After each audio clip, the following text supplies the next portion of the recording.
வணக்கம். இன்றைய PRD தங்கம் வலைதள செய்தி சேனலின் பக்தி செய்தியாளர் ஈஸ்வரன்.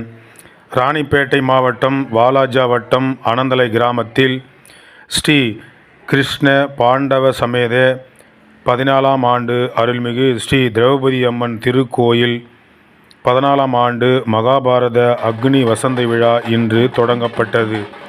19/5/2024 ஞாயிற்றுக்கிழமை 2 மணி அளவில் பாரதம் சொற்பொழிவானது இன்று சிறப்பான முறையில் காலையில் ஸ்ரீ திரௌபதி அம்மனுக்கும் திரௌபதி அம்மன் ஆலயத்தில் உள்ள அனைத்து தெய்வங்களுக்கும் பல்வேறு விதமான அபிஷேகங்கள், ஆராதனை, தீபாராதனை, அலங்காரம் நடந்து முடிந்து கோயில் சார்பாக பிரசாதங்கள் வழங்கப்பட்டன. 10:11 மணி அளவில் பாரத கொடியும் ஏற்றப்பட்டு அதுக்கு சிறப்பு பூஜைகள் செய்யப்பட்டன.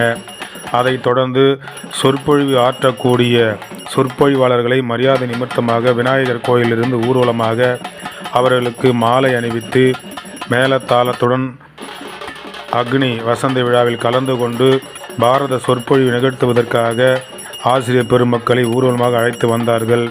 பின்பு அவர்களை மேஜையில் அமர வைத்து பாரத சொற்பொழிவு தொடங்கப்பட்டது. இன்று முதல் நாள்.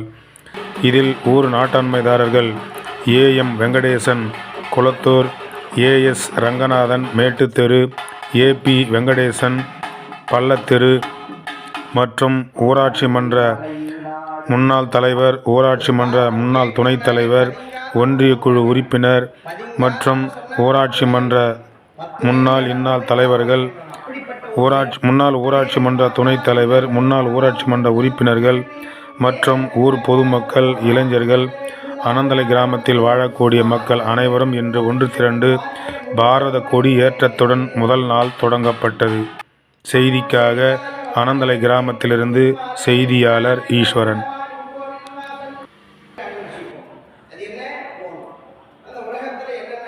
இறைவன் இன்பத்தின் சிறப்பிலே இறைவனுடைய பேரல் கொண்டிருக்கின்ற நல்ல அற்புதமான